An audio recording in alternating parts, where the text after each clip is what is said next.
Hey everybody, so the dark culture has been regarded as the weakest culture for a very long time now, and the developers have done possibly their best work ever in giving the dark culture a rework. They've done such a good job on this that I'm just going to release an entire video talking about the update and how cool it all has been.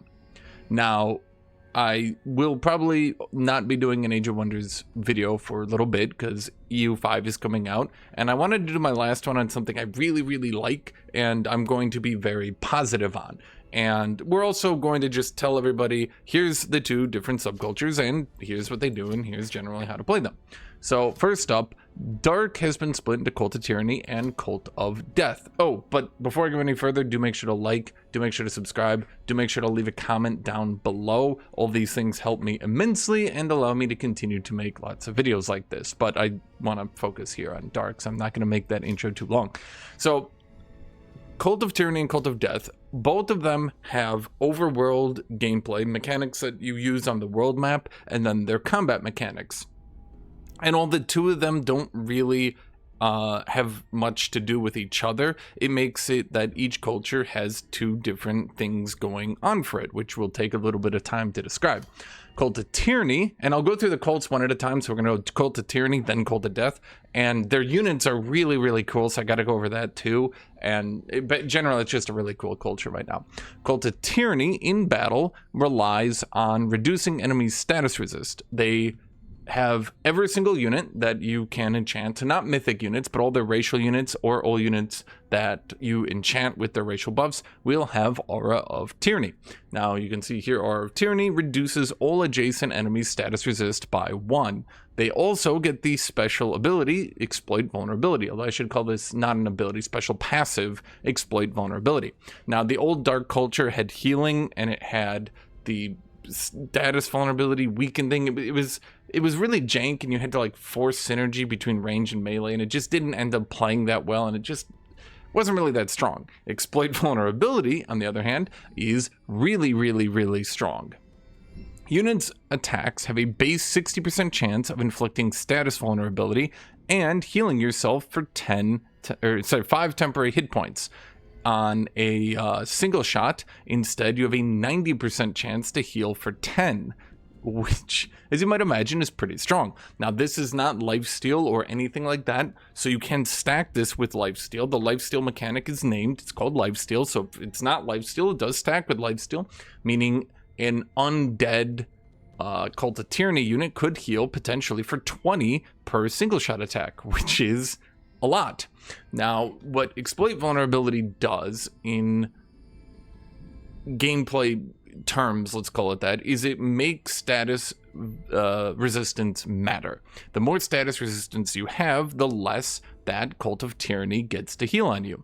Additionally, because they inflict status vulnerability each time they succeed this effect, the more status resist you have, it will actually give you compounding massive amounts of status resistance, because if you have, say, 15 and it is almost impossible to get Exploit Vulnerability to land, then your status resist will just continue to stay very high.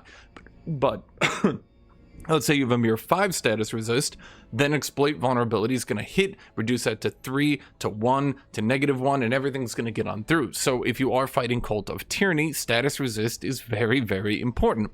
It also means that when playing Cult of Tyranny, that reducing your opponent's status resist is very important. I have complained in the past that status resist was kind of becoming a vestigial component of the game, with so many effects either bypassing it or status resist itself just getting so high that you didn't really care. And I think Cult of Tyranny makes status resist really important to play around, both against it and with it. And it is just a very powerful mechanic, because as you can imagine, when this is on your hero, you run up to an enemy, and if it's a tier 1 enemy, they already have -1 status resist through Aura of Tyranny, so you get pretty consistent single shot healing for 10, which makes your early game clearing very powerful.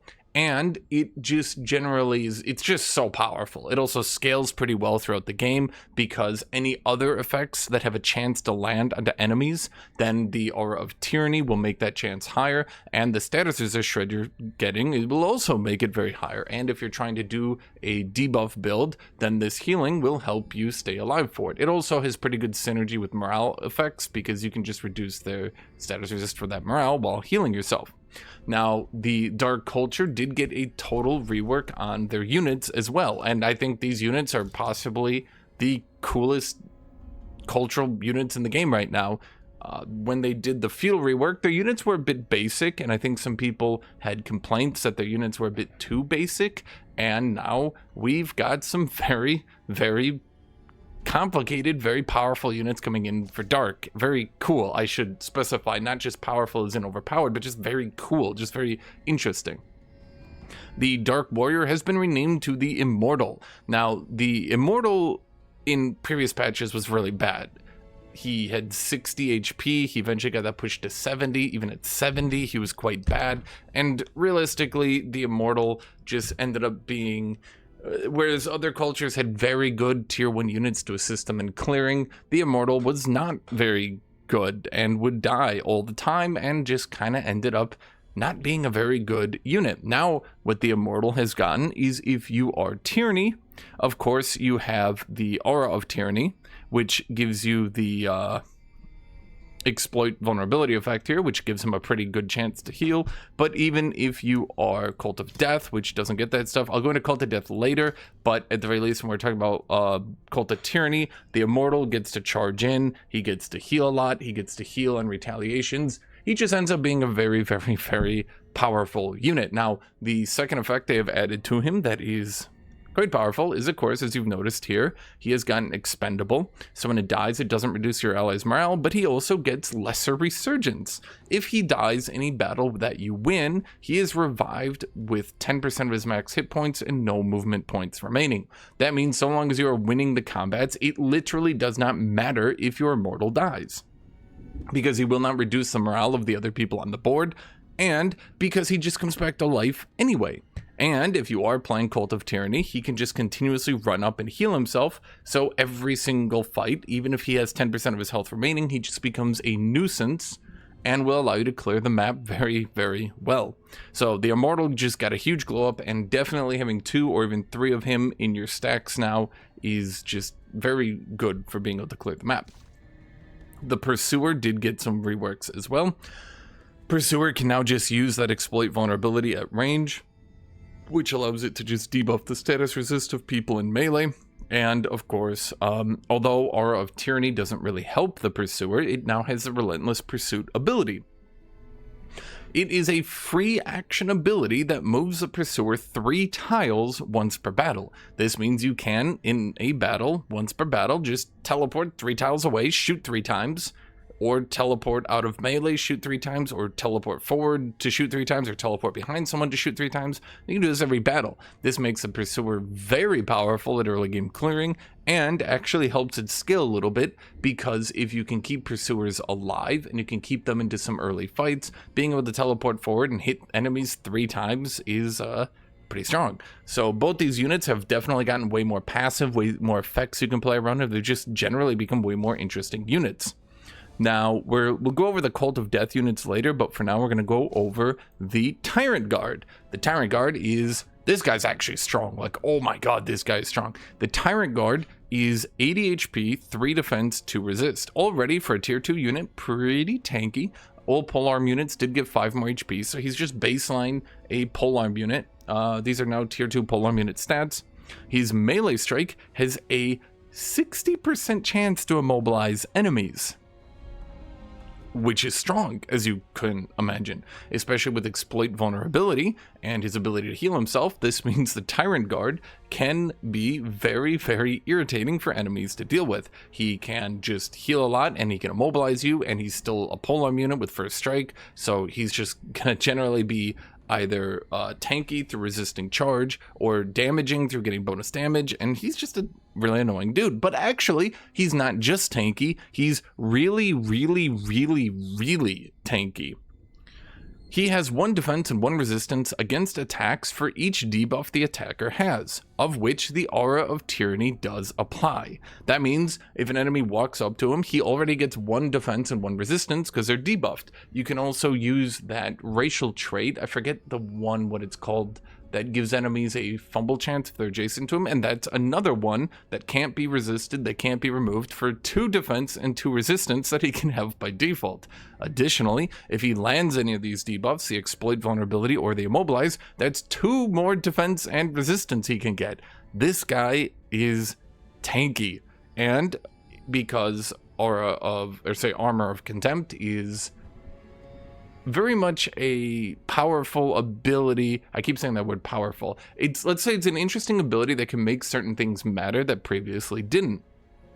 Giving enemies that were adjacent to you a chance to have misfortune didn't really do that much. It was okay, but now with Armor of Contempt, that becomes a way to make your Tyrant Guards really, really tankier than they have any right to be. I mean, 5 defense, 4 resist just because an enemy walked up to you, and then you can get even more after that. So the Tyrant Guard is just, he's just a really tanky dude now, and it does allow him, of course, because he's healing so much, that he can become really difficult to get off the board.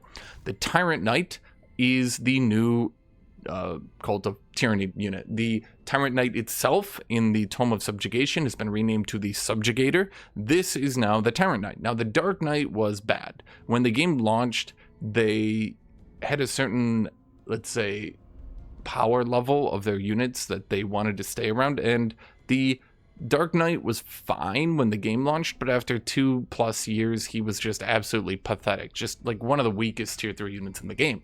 The Tyrant Knight, on the other hand, same defenses here, but he's seen a big change. Number 1, of course, as you can imagine, he's got the Aura of Tyranny, he's got the exploit vulnerability, so he's got pretty good ways to heal himself. He also then inflicts 2 weakened when he charges an enemy, which makes it so enemies are going to have a big difficulty even hating him back. So even if he doesn't kill an enemy, this is a big problem that charge units had, that if they didn't kill an enemy on charge, they didn't really do anything. So charge units, as the game progressed and enemies got tankier and tankier, they would actually get weaker and weaker. And there wasn't much you could do other than just totally whying them with only pure damage upgrades.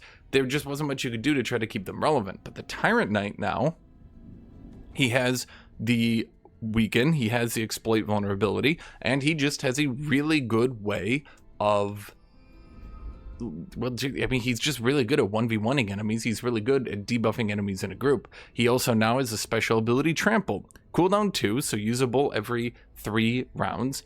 It is a charge ability that instead of having the plus 60% damage from moving, instead will displace and replace units. So he pushes them back, moves into their spot, then all adjacent units next to him have a 90% chance of suffering weakened. And then he enters defense mode. As you can imagine, this makes him really tanky, and this makes him really good at initiating into enemy units that will now have difficulties removing him from the board. He also, as a tier 3 unit, has a unique ability that heals him for 15 HP at the end of his turn for each adjacent enemy. So the Tyrant Knight becomes really good at engaging into enemies, he becomes really good at trying to 1v1 enemies, and importantly, he, if you don't burst him off the board, can heal pretty much back to full each time, because between the exploit vulnerability, between the retaliation that will then heal him, the despotic vitality, if you don't kill this guy, he's just going to give back to full HP. And that just makes him, in my opinion, a way more interesting charge unit than a lot of other charge units. A lot of other charge units have the problem that if they don't kill an enemy on the charge, then they just are useless and will instantly die. But the Tyrant Knight, on the other hand, has a lot of strong things he can do. Even if he does charge into a polearm unit, he can then heal through the retaliation damage that he just took with his despotic vitality and with his exploit vulnerability. So even into polearm units, he does remain somewhat usable. Not great, but somewhat usable. So the Cult of Tyranny roster is all these cool, interesting units that have all these cool, interesting things you can stack on them. I mean, you can think of like, okay, so if I'm using Tyrant Knight, right? And I have maybe weakening aura on him. I have weakening aura, I have trample, so maybe I can apply 2 weakens to enemies, or I can charge strike into weakening aura, weaken them 3 times. Like, there's a lot of cool things that this Tyrant Knight can do, either with an undead build or with any build with auras, or any build at all, just because he's got so many unique effects going on. So I definitely do think that the units for the Cult of Tyranny were designed really, really, really well. That's like A+. Voxel, if you're watching this video, I think these units are really, really, really cool. You did a great job on them. Now what Dark Cult of Tyranny has as their world map spells are, well, let's get into this real quick. I'll show their combat spell. Their combat spell has been reworked and now has a base 90% chance of inflicting 2 weakened and 2 misfortune on enemies. This is obviously really, really good if you can get their status resist lowered, and will make enemies really struggle to be able to deal damage back to you on their turn. Before we start getting into the late game with the Orb of Order and the Cascading Command defense spam, the Baneful Curse will just kind of make it really painful to try to take a defensive position against Dark. And this is just your early game spell, so of course you'll just always have this one. It's just good. It's good for Cult of Tyranny. It doesn't scale as well as their old spell used to do, but I don't think your cultural spells are also, I don't think they're ever really supposed to scale, because eventually you'll find something better in tomes, right? So you'd much rather have it be outrageously powerful early game than somewhat usable late game. But even this one is somewhat usable late game in the right situation. Coming in at 10 mana, 15 combat casting, it can be a good budget effect to debuff a group of enemies. And then of course you just have Mark of Tyranny, giving the Cult of Tyranny to other people. Now then, what does the Cult of Tyranny do on the world map? They start with 1 less Whispering Stone, which is painful because you can't put that Whispering Stone onto your capital city to get the stability. But what you do have is capture heroes to control free cities through hostage diplomacy. Now what that means is defeated heroes become hostages in your prison automatically. Hostages provide allegiance. I'll just read it for you guys because it's good enough. Hostages provide allegiance every turn and count as an assigned Whispering Stone. Conquered cities released as vassals also additionally give you another hostage. When you vassalize a city that belongs to another empire, all heroes of that empire in your prison become hostages of this new vassal instead. Now what this means is the Cult of Tyranny can have unlimited vassals. So long as they've killed them and released, I mean, literally just releasing them as a vassal gives you a hostage. Then every hostage gives you +1 allegiance gain with that city, and counts as having a Whispering Stone in that city. Therefore, anything that increases the income from vassals, or gives additional income to vassals, will be very powerful with this. This also synergizes pretty well with their world map spell, which is what I was trying to avoid showing you, but now we can show you. Their world map spell is Tyrannical Exploitation. Targeted vassal city no longer generates any allegiance, so they're stuck at whatever vassal level you have at them, but their vassal income is increased by 20% for each allegiance income instead.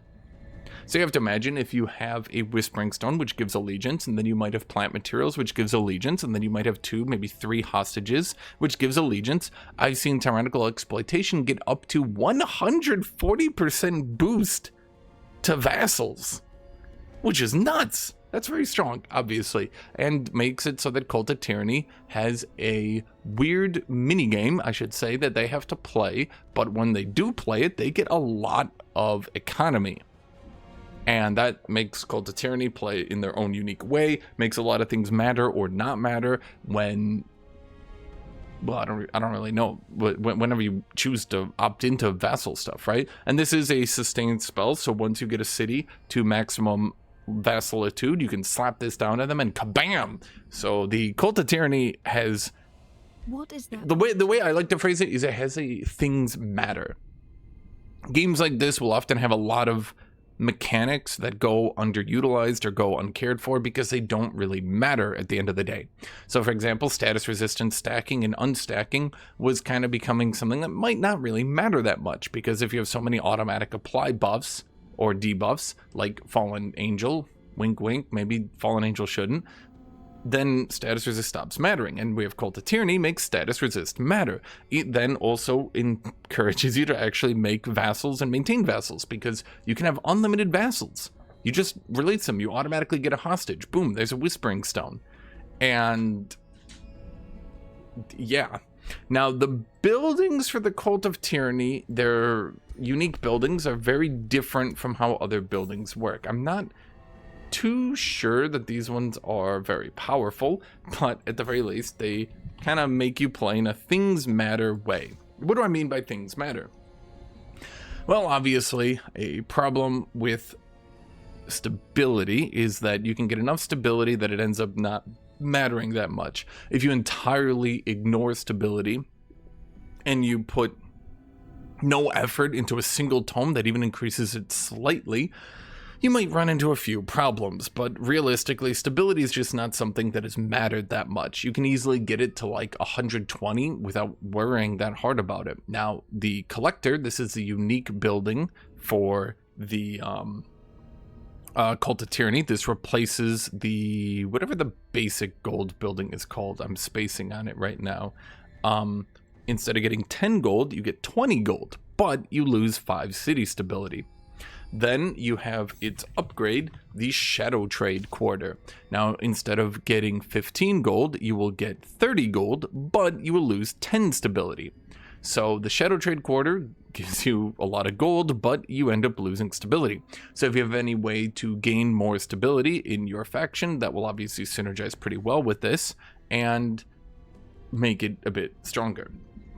Then the unique building, the tier 3 building, because every culture is a unique tier 3 building, is the Overlord's Tower. Now this one, as you might imagine, is pretty strong. It takes 750 production, but once you get it down, you just generate 5 Imperium, and you can put that anywhere. And then the city generates 5 stability per vassal that you have. And you can put this on 2, 3, 4, 5 cities, and then you could use this Imperium to maybe generate more cities by settling more, or there's just lots of things you can do. So the Overlord's Tower just opens up a pretty heavy emphasized vassal gameplay here. So the last thing I can mention is that the Cult of Tyranny gets the Dark Forge. It's a special mine that generates 10 gold and 5 production per adjacent quarry, mine, or forester. It's fine, I guess. Yeah. That's what it is. So the Cult of Tyranny, this is basically the old dark culture, but like 10 times better. It's super strong early game clearing, which allows you to try to sprint down into free cities, conquer them. Once you conquer them, you get the hostages. You can get a pretty strong economy by conquering people. So you can play to a very early game build, focusing on immortals, and then later on you can focus on the Tyrant Guard. Tyrant Guard for a tier 2 unit punches way ahead of his weight, and if you get down Tyrant Guard, you can easily attack other empires and take them out, and then you can just use free cities to complement your economy, so you don't really need to worry about your economy that much, and you can punch out some good early game armies. So Cult of Tyranny, super cool, like 10 out of 10 design, just really like it. Cult of Death is the dark, but it's very different. Unlike other things, like maybe Primal changes a lot here and you kind of change where you're spawning, but you know, for the most part, it's like, okay, you're changing where you're spawning and you're changing which massive bonuses you get. Or Feudal has some different units and some different changes too on Monarchy and Aristocracy, but Dark, I would say, is more in line with Mystic, where you are getting very large differences that can like fundamentally change how you play. So what is then the Cult of Death? The Cult of Death focuses, I would say, very heavy on spamming out summons and then getting strong through spamming out summons. Their unique combat effect is Power from Death, which on paper looks really, really, really, really strong and often can be very strong. A little bit of a downside though. Whenever a unit dies, you get 1 Mortal Blessing. And then if one of your units kills another unit, it gets an additional Mortal Blessing. Mortal Blessing is you get 5 hit points and 2% crit chance. That stacks up to 10 times. Now this does not persist battle to battle, so each new battle you need to get it all anew. And this does mean you need to die or have units killed 10 times to stack it up. Once you do stack it up, it's 50 hit points and 20% critical hit chance, which is pretty strong, as you can imagine. But it does have the downside here, Cult of Death, that you don't get anything until you stack that. Whereas Cult of Tyranny had 2 different effects, the aura and the heal, and then often some special abilities on their units. Cult of Death doesn't get that. They really need to have people die every battle consistently in order to get this power from death stacked up.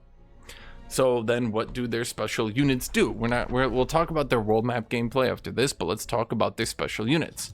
As with the Cult of Tyranny, we open with the Immortal, but if we are in Cult of Death, he no longer heals.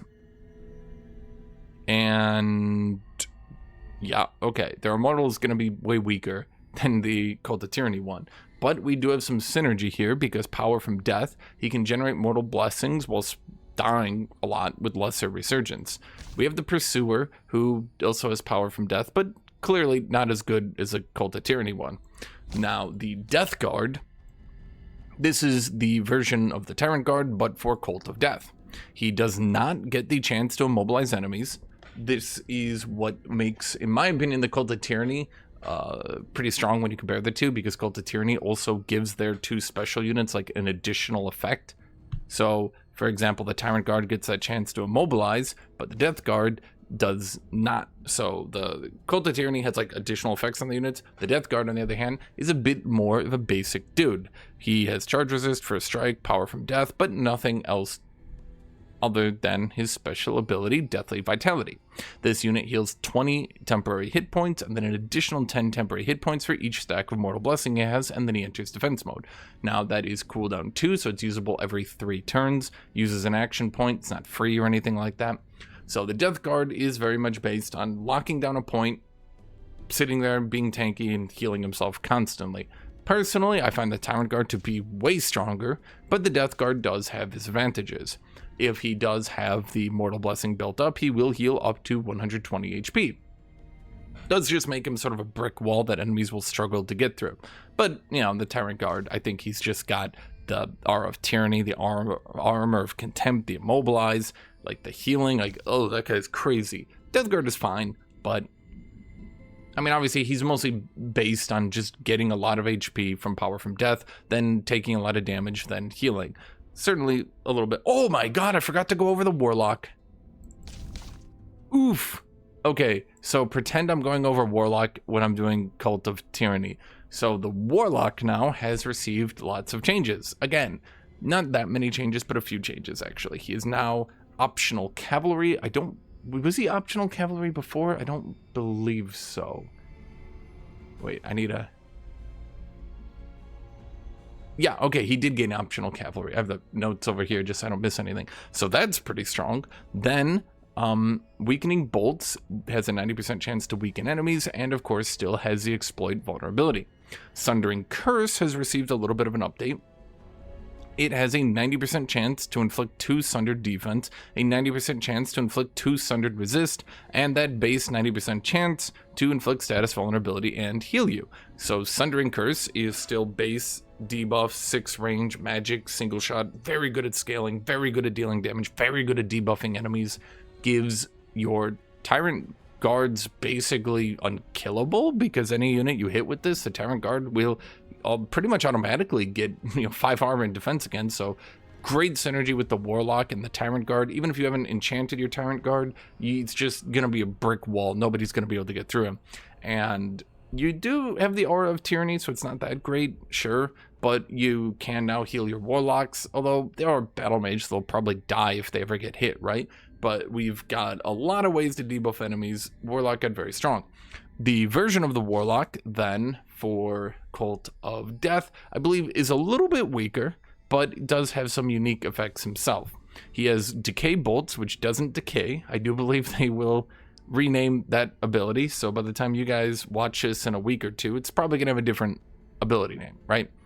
Death Hex is still base, debuff, magic, single shot, hits an enemy, hits another enemy within 3 range, but it is 1 action point, range 4, instead of 3 action points, range 6.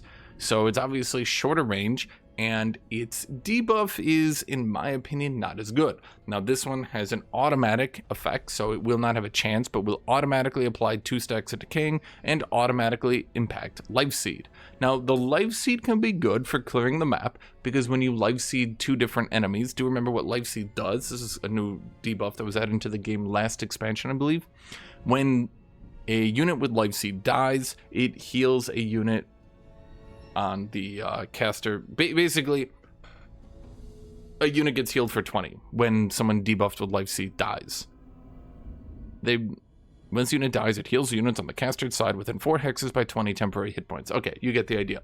So the Mortalist can run up Death Hex, do a decent chunk of damage, inflict decaying, give Life Seed to enemies, and then your units can use that Life Seed to heal. So Mortalist is kind of like a healer, because Dark doesn't get healers, and with no ability to heal because you're doing Dark Death instead of Dark Tyranny, the Death Hex is just a pretty good ability for giving you some sort of jank heal while you're clearing the map. Overall, they're okay. It's a bit difficult to use them, I would say. Unlike the Warlock, which is just crazy synergy, the Mortalist Power from Death, you don't really get anything to make Power from Death usable. There are some things in the upcoming expansion that can kind of help with the whole blood parasite and all that, but I would say maybe one Mortalist, the one you start with, is good for helping you clear the map. After that, I'm just not sure you could really make a build out of them. Now, of course, this takes us to the Deathstalker, who is very different. You might see the Tyrant Knight and you look at the Deathstalker and you go, oh, they're not even close to the same. Yeah, they're not. The Deathstalker is actually a pretty cool unit that is very unique. I say unique a lot, but I mean a lot of these units are unique. He gets melee single strike. This is a melee base single shot attack, 28 base damage, so a decent chunk of base damage, but it doesn't have the charge bonus damage, and instead it's just a melee base single shot, so it has double scaling, but it doesn't have the charge 60% damage, so it gets more base damage to try to compensate for that. It is a base 120% chance to inflict 2 decaying, so it's just a pretty good ability to hit enemies, but not that great. The big thing of this unit is the Deathstalk. This is a range 3 ability that jumps onto an enemy unit, knocks them back, then enters defense mode. Not shown here, but you will see it in game, is that its cooldown resets if this manages to kill an enemy unit. Then it does bonus damage based on the target's lost hit points. So the general idea with the Deathstalker is you AoE enemies or hit them in some way, and the Deathstalker creeps up in the back, teleports on top of them, kills them, and then he enters defense mode. Yeah. He synergizes pretty well with what Dark is trying to do. Even in the late game, you could justify having 1 or 2 of them, because in a way, he's kind of like a charge unit that isn't a charge unit. And yeah, his special abilities here, then, the additional ones to that, are on a kill, he gets an additional stack of Mortal Blessing, and he does 5% increased damage for each stack of Mortal Blessing. So, if you do manage to get this guy to full Mortal Blessing, he would have a 50% damage modifier in Deathstalk, and then another 50%, or it's probably up to 50%, I don't actually know the number. Anyway, he would have a very large damage modifier on Deathstalk, which is a pretty good base damage, and is single shot, so all those effects will be scaling pretty hard on him. So the Deathstalker is another unit, much like I would say the Tyrant Guard you would probably keep, even maybe into the late game, maybe not into the hyper late game, but you would keep them around.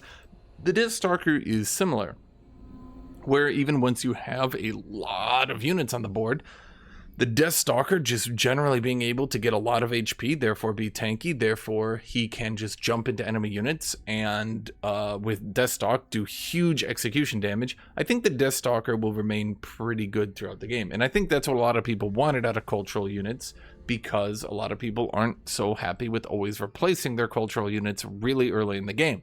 Dark Death has a lot of, or I should say Dark Culture has a lot of really strong cultural units. Now, the overworld gameplay of the Cult of Death is a bit difficult to use, but has some really strong effects. You can execute any unit in your crypt, well, I should say you can consume any hero in your crypt to get an embalmed sacrifice. Now, that's just a resource. So you get, I believe, 50 plus 25 times their level mana, So like a level 1 hero would give you 50 mana, level 3 hero would give you 100 mana, and then you generate 1 Embalmed Sacrifice. This is a special resource you can then consume to build powerful, and actually very powerful, structures in your cities, as well as a really powerful world map spell. Now, the buildings you can build here are, I gotta look these up because I'm never gonna remember these names. The Grave Obelisk. Now, this is a special version of, that's not right. Grave Obelisk replaces mana of this. You're going crazy. Okay, so the Grave Obelisk is your special city. You can build, okay, so I understand now. You can always build, instead of most factions have a tier 1 and a tier 2 building they replace, Dark Death replaces the tier 2 and tier 3 building, likely so that you can't get actually locked out of being able to build a shrine on your cities to generate a little bit of mana. So the Grave Monolith, say Grave Obelisk, I told you I wouldn't be able to remember its name. The Grave Obelisk replaces the Mana Obelisk, and instead of getting, I believe it's just 20 mana, 15 mana? I think it's only 15 mana. Instead of getting 15 mana, you get 30 mana and 10 city stability. But you need an Embalmed Sacrifice to build it. So obviously, the downside here is you need to kill and consume a hero each time you want to put this down. While that might seem like an easy thing to do, you're going to quickly realize just how many different things use Embalmed Sacrifices and how important it's going to be to cheese out generating these through some way or another, which makes a lot of different gameplay decisions.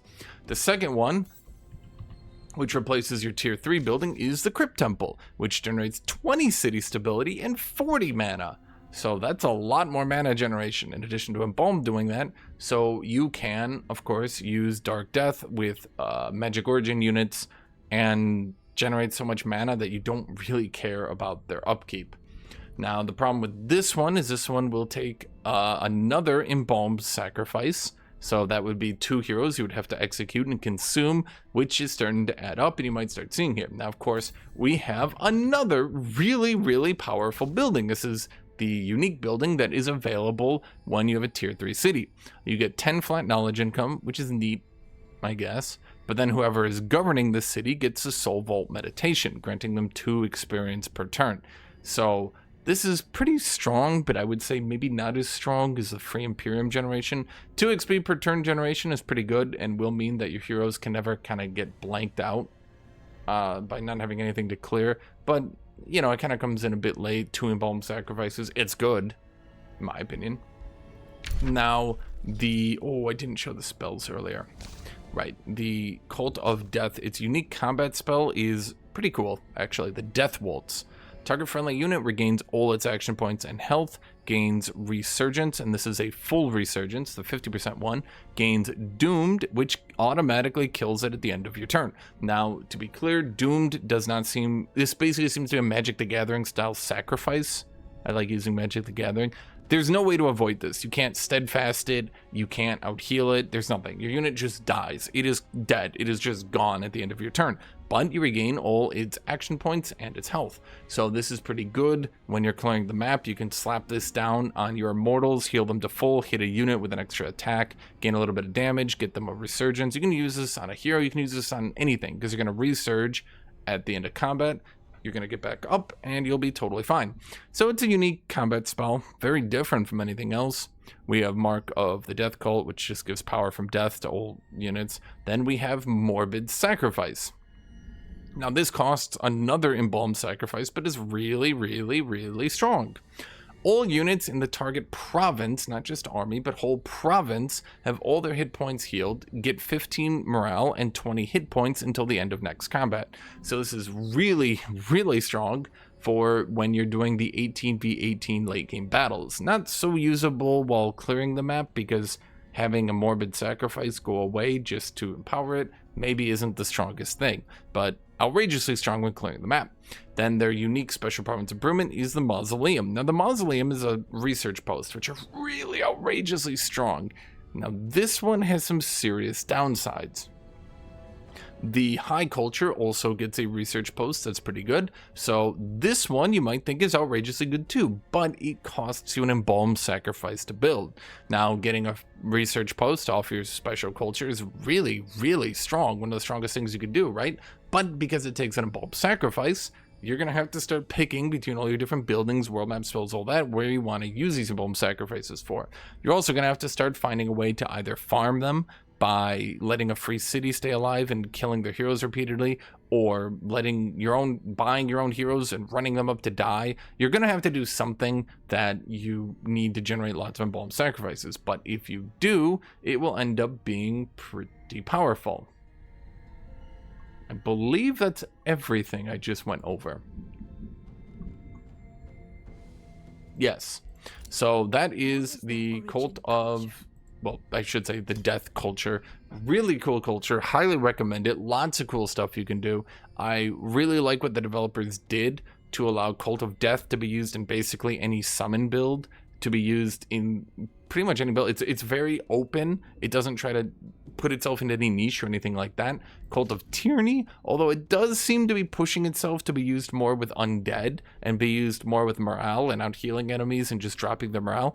Cult of Tyranny can be used with lots of different things, including the upcoming bleed tomes. So we'll see what's happening with Cult of Tyranny later. For now, I think it's going to be, I mean, both of these are pretty strong. I think Cult of Tyranny, personal opinion, I think Cult of Tyranny is better because it hits the map so quickly, so hard, with just insane healing, insane clearing. If you combo this with maybe a Chosen Destroyers or something like that, although Chosen Destroyers does have to destroy cities, so you wouldn't get any of the world map things from it. Just this culture's ability to chain clear the map into killing free cities. Like, even Chosen Destroyers are just entirely working against its idea. Even that would work, right? So I do like that these are just very diverse, very interesting, and I do like that Cult of Tyranny allows stability to matter more and allows vassal effects to matter more, and I like how Cult of Death makes summons matter more. Summon builds are not the strongest right now. There are some strong summons, but overall I would say that spamming summons is not the best thing for now. So thank you all for watching. Thank you all for being here. Make sure to like, make sure to subscribe, and Cult of Death is in the open beta right now if you want to go check that, but otherwise it will be going live with the vampire expansion coming out later this month, so definitely look that up. I really highly recommend Dark. It's pretty cool. So thank you all, and as always, I hope you all have a great rest of your day.